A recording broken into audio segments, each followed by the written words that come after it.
Somewhere in the world right now, a family is whispering to bread because tradition says bread can listen. In another country, thousands gather to throw fire at the sky, not for war, but to keep invisible spirits calm. And there are places where a newborn's first haircut isn't just hair, it's destiny, fortune, and the soul's memory.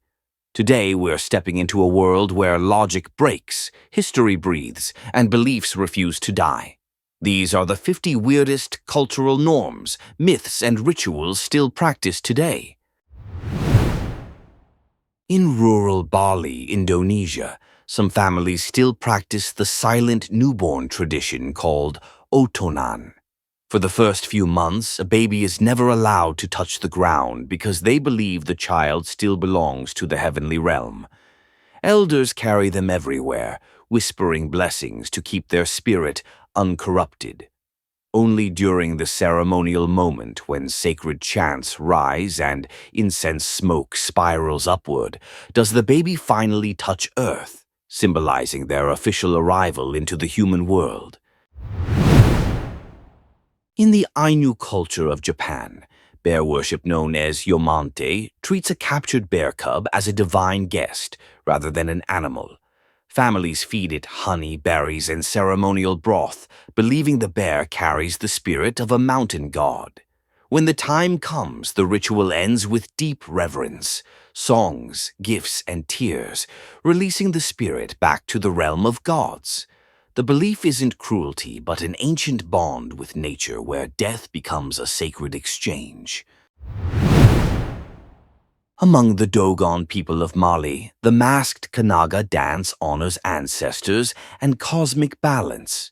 Dancers wear towering wooden masks shaped like the universe, horizontal lines symbolizing Earth, vertical representing the sky. Each movement imitates the primordial creation myth, where chaos slowly transformed into structure. The ritual isn't just performance, it's communication with the unseen. Villagers believe spirits watch closely, deciding blessings or drought based on the precision of every step, breath, and drumbeat vibrating through ancient red dust. In South Korea, the superstition of fan death still lingers. Many believe leaving a fan running in a closed room overnight can suffocate the sleeper, stealing their life breath without struggle. To avoid spiritual or physical harm, people add timers or slightly open windows. Strangely, the myth became cultural truth, shared across generations like a warning from unseen forces. For some, it isn't about science or doubt, but respecting a belief that survived despite modern logic and technology. In remote villages of Romania's Transylvania region, families still practice grave whispering. After a loved one dies, relatives visit the grave at midnight and speak softly into the soil, believing the spirit remains confused and needs guidance to transition. Sometimes food, wine, or folded handwritten confessions are left beside the headstone. Locals claim voices have answered back. Soft echoes, wind patterns, or strange warmth on the skin. To them, death isn't silence, but a doorway still slightly open. In Nigeria's Igbo communities, twins were once considered supernatural beings, blessings, or omens, depending on ancient interpretations. Even today, rituals exist where newborn twins are presented to elders who pray over them, asking spirits to reveal their nature. Silver bracelets, palm oil markings, and protective chants guard them. Some believe these twins lived previous lives as spirits or trickster gods. To the community, raising twins isn't simply parenting. It's negotiating with forces older than humanity's written memory.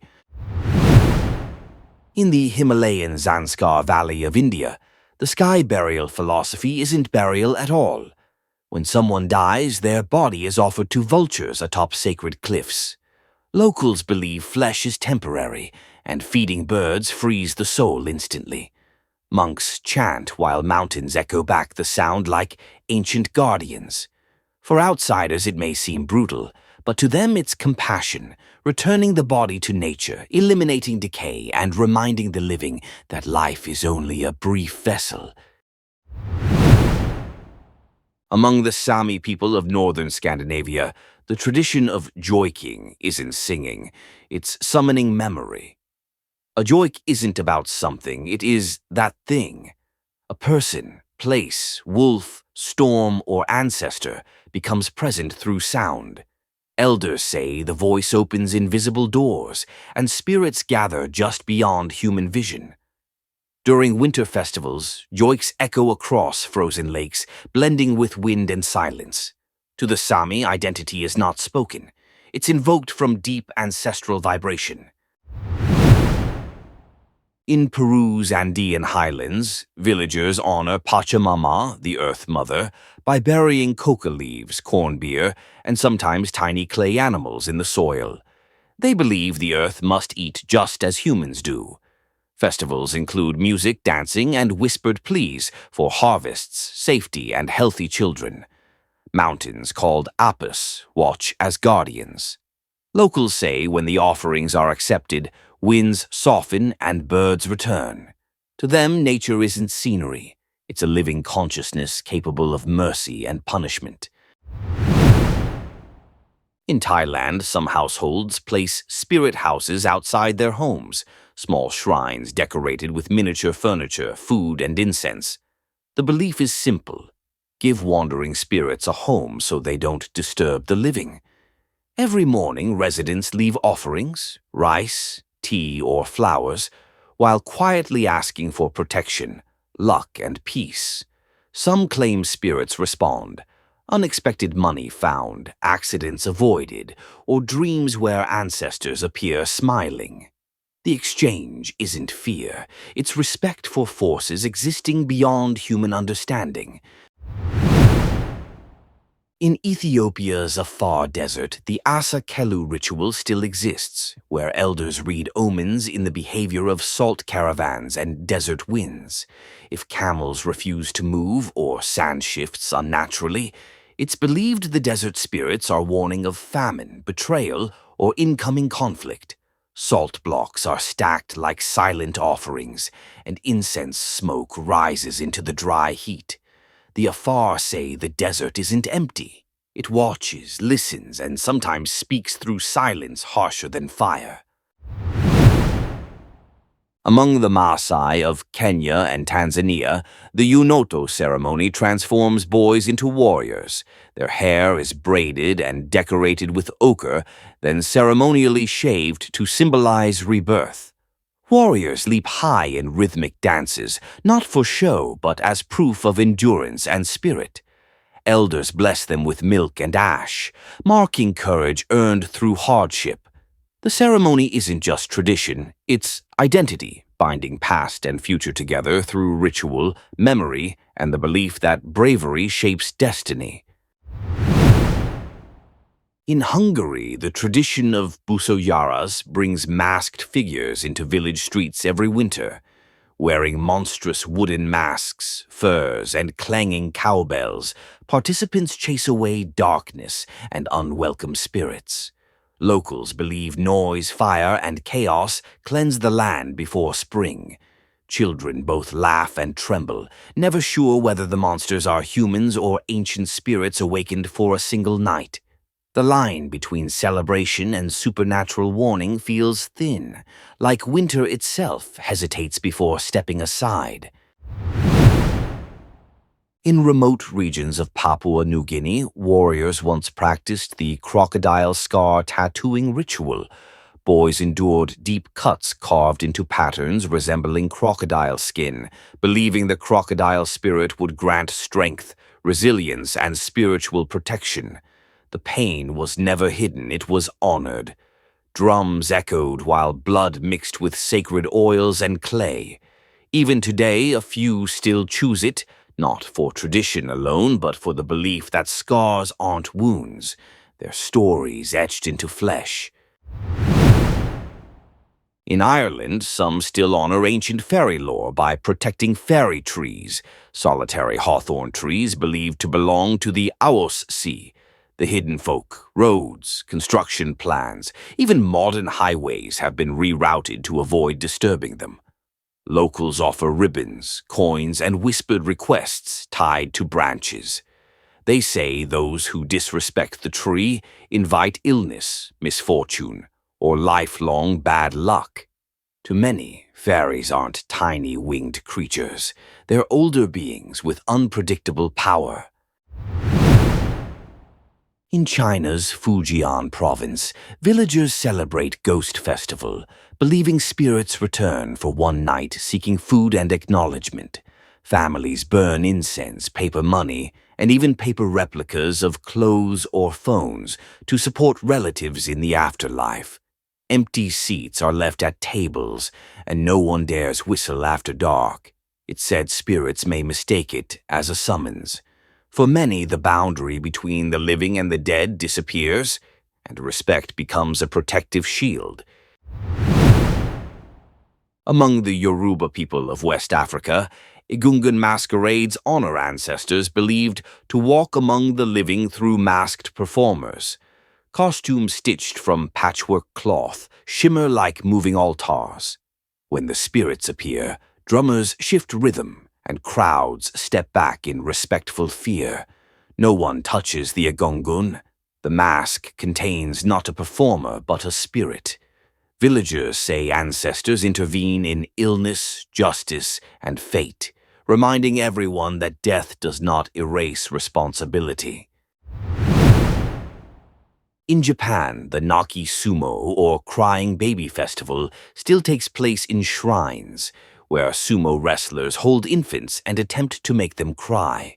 The belief is ancient. Tears scare away demons and strengthen the baby's spirit.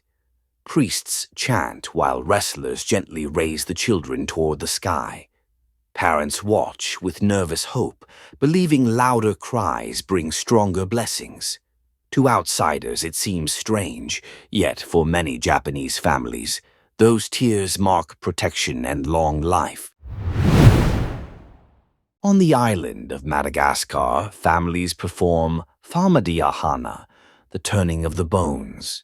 Every few years, ancestors' remains are removed from tombs, wrapped in fresh silk, and carried through dancing and music.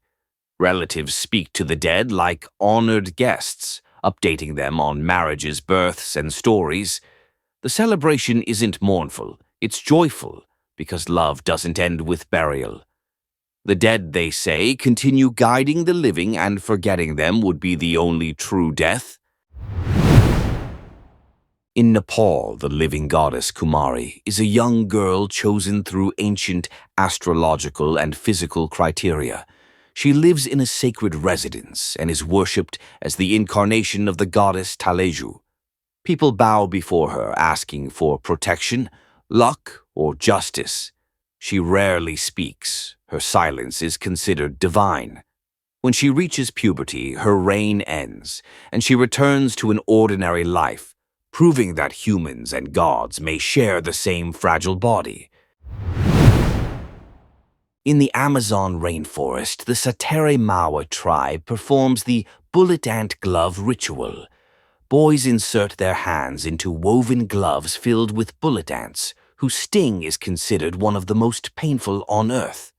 They must endure the agony without screaming, shaking, or collapsing.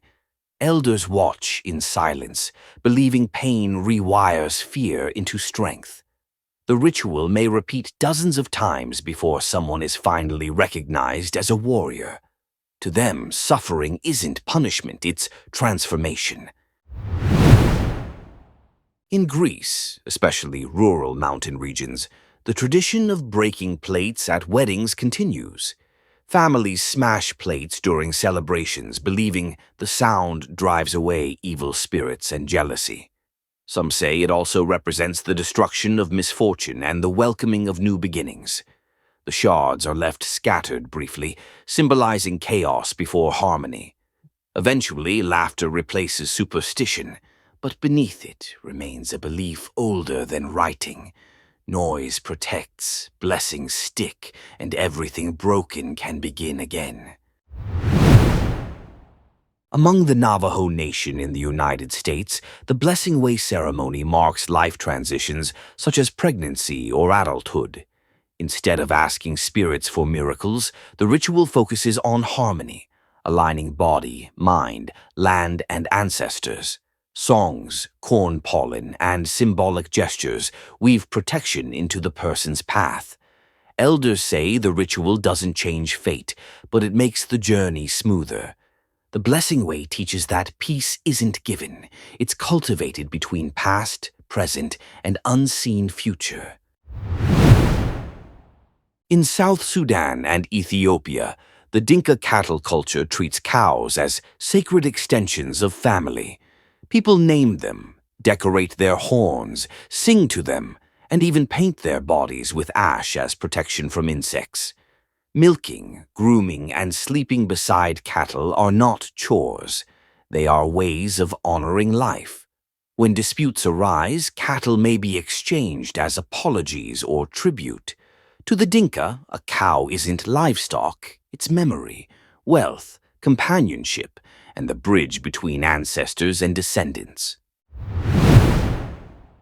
In Iceland, belief in the Huldufolk, or hidden elves, remains surprisingly strong. Construction projects sometimes halt if locals believe elf pathways or dwellings are disturbed. Some even consult elf communicators before rearranging land. Icelanders don't always claim elves exist, but they refuse to risk disrespecting them. The landscape of volcanic rock, moss, and mist feels ancient enough to protect secrets. For many, uncertainty isn't ignorance, it's reverence for a world possibly shared with unseen intelligent beings. In Mexico, Dia de los Muertos is more than a holiday, it's a reunion. Families build colorful altars with candles, marigolds, sugar skulls, and photos, believing spirits return for one night. They offer favorite foods, tequila or tobacco, laughing rather than mourning. Music fills graveyards where families share stories, believing memory nourishes the soul. The dead aren't gone, they're just waiting for the door between worlds to open a little. Celebration, not sorrow, becomes the language of remembrance. Among the Toraja people of Indonesia, the Maneni ritual exhumes ancestors every few years. Bodies are cleaned, redressed, and sometimes walked or posed for family photos. The ritual isn't seen as disturbing, it's respect. Children speak to great-grandparents they never met, and memory becomes physical rather than abstract. Elders say death isn't a goodbye, it's an extended pause. As long as a body is cared for, the spirit stays close, guiding, protecting, and observing. In Lapland's reindeer herding culture, some Sami shamans still practice drum divination. The drum, painted with symbols representing nature, ancestors, and spiritual realms, is used to communicate with unseen forces. The sound isn't just rhythm, it's a doorway. Shamans claim visions appear, guidance about hunting, weather, or personal struggles. The drum's voice connects reality to spirit worlds with every strike. To the Sami, intuition is not guesswork, it's inherited memory supported by ritual, rhythm, and silence. In the Philippines, the Ati-Atahan festival honors Santo Niño, but carries deep pre-colonial roots. Participants paint their bodies black with soot, wear feathers or woven costumes, and dance through streets with drums echoing jungle rhythms. The celebration mixes Catholic faith with tribal identity, prayer and frenzy existing together. Outsiders see chaos, but locals see a bridge. Ancestors walking beside saints, old gods not erased but repurposed. The festival proves culture adapts without forgetting its bones. In Turkey's Cappadocia region, villagers once used evil eye amulets, nazar bonkugu, to protect against envy and ill intentions. The tradition survives today. Glass beads with blue concentric circles hang in cars, homes, jewelry, and even the newborn clothing. People believe jealousy has energetic weight capable of harm, and the nazar absorbs or deflects it. When the bead cracks, it's considered proof it protected someone from spiritual attack.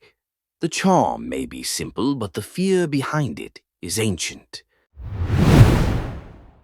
In Vanuatu, the land diving ritual, known as the origin of modern bungee jumping, requires men to leap from wooden towers with only vines tied to their ankles. The goal isn't thrill, but blessing, ensuring good yam harvests and proving bravery. The closer their head touches the earth without breaking their neck, the greater the blessing. Spectators watch silently, knowing each jump walks beside death. The ritual teaches one truth. Courage isn't absence of fear, it's dancing with it. In Mongolia, families still practice wolf-tooth amulets to protect newborns.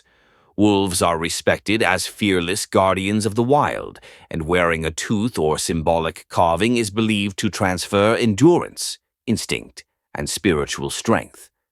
Elders hang the amulet near a crib or stitch it inside clothing. The wolf is never seen as a monster, only a teacher. In a land shaped by storms, open skies, and endless steppe, the line between nature and spirit feels razor thin. Among the Zulu of South Africa, the Umhlanga reed dance brings thousands of young women to present long reeds to the Queen Mother. The reeds symbolize purity, strength, and unity. Songs echo across the hills, and the ceremony becomes a celebration of identity rather than spectacle. To locals, it's a reminder that heritage isn't just inherited, it must be lived. The ritual binds community, tradition, and dignity into a shared heartbeat, passed down like sacred language. In Bhutan, monks create intricate sand mandalas using brightly colored grains. Every line takes hours of steady hands and controlled breath. But, once complete, the mandala is destroyed, swept into a river or wind. This ritual is not loss, it's wisdom. It teaches impermanence. Beauty is temporary, life is temporary, and attachment leads to suffering. Watching the mandala disappear reminds onlookers that even the most perfect creations are meant to return to silence. In the Scottish Highlands, some still protect newborns from fairies through the changeling ritual. It's believed fairies once swapped healthy human babies with weak or mischievous replacements.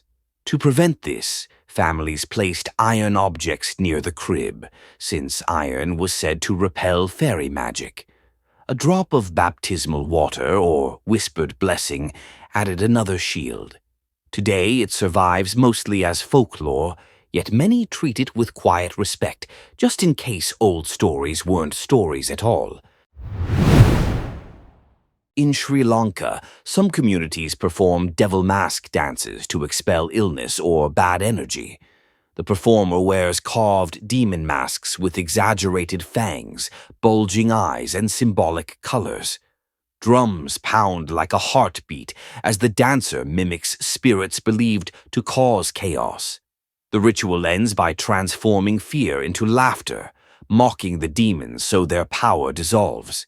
It's theater, therapy, and exorcism woven into culture where the seen and unseen are never clearly separated.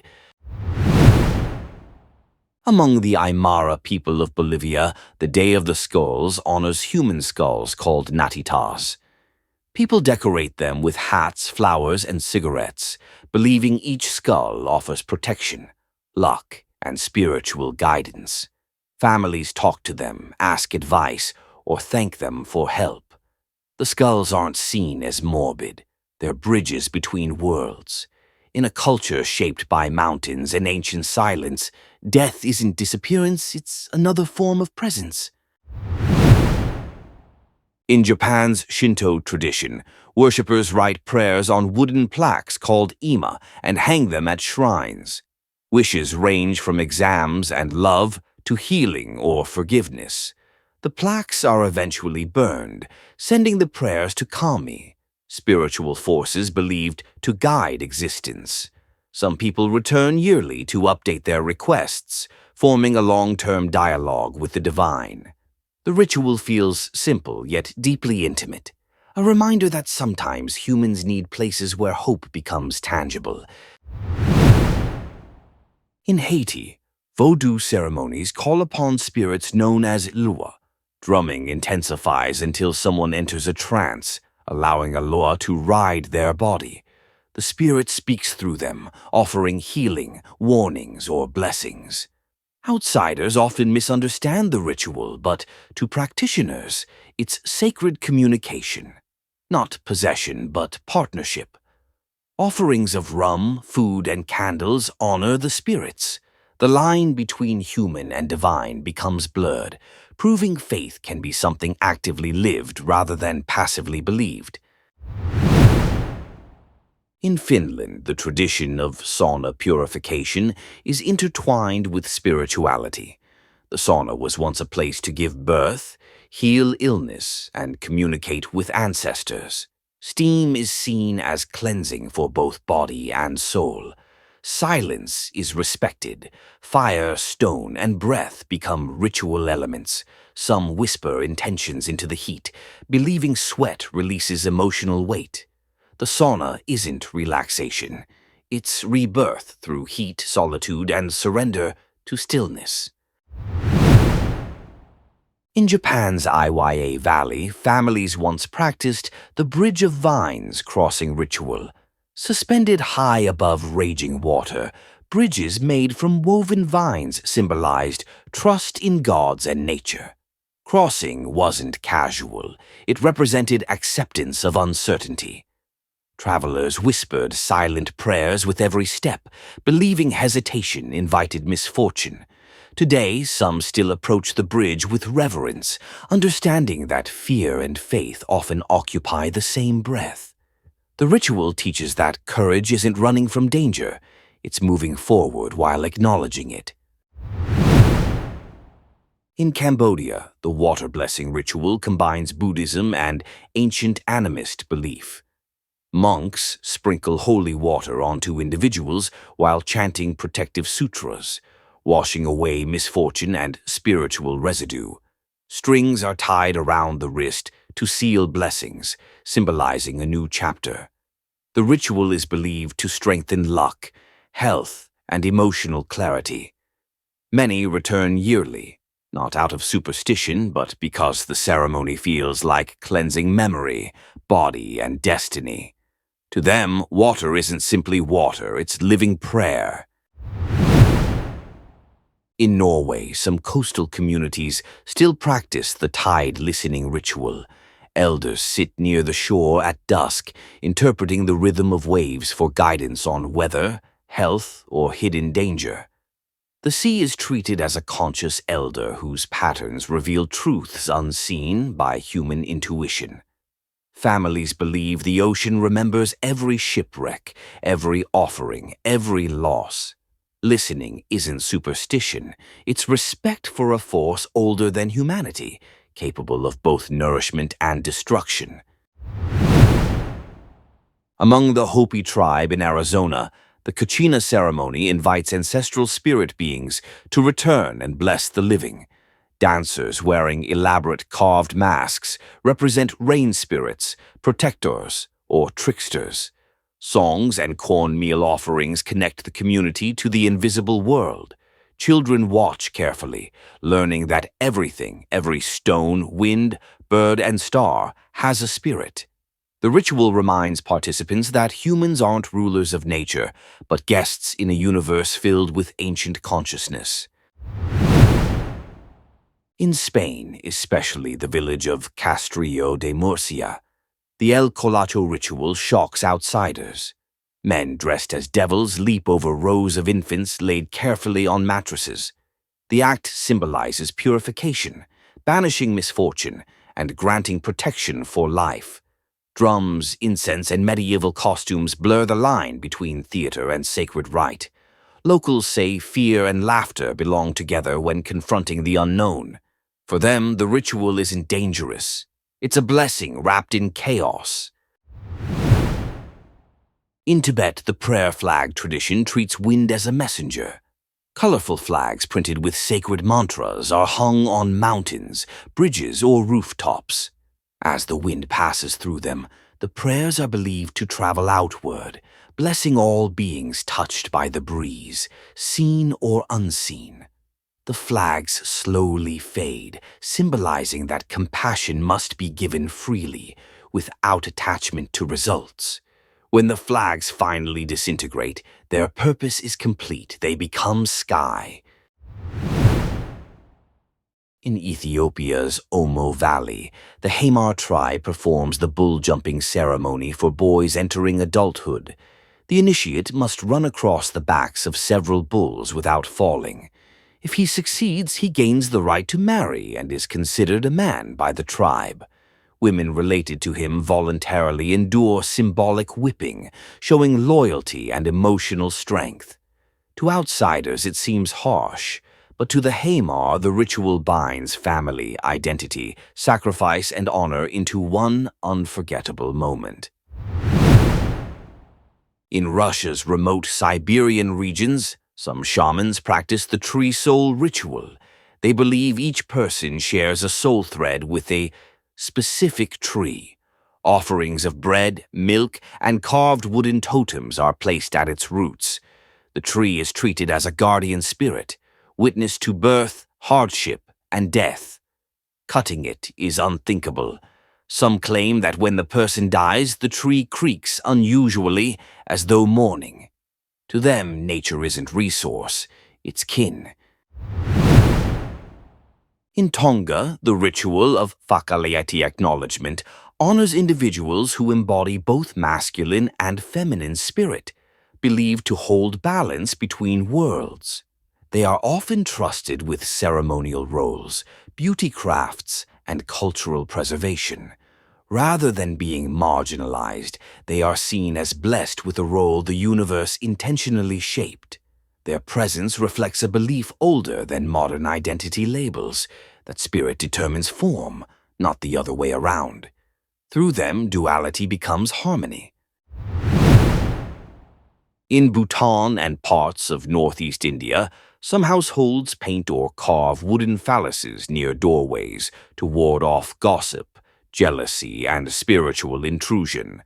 This tradition comes from the teachings of a legendary monk known as the Divine Madman, who believed humor and shock dissolve ego and fear.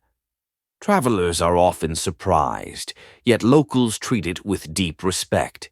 The symbol isn't vulgar, it's protection, laughter, and ancient confidence wrapped into one unapologetic blessing.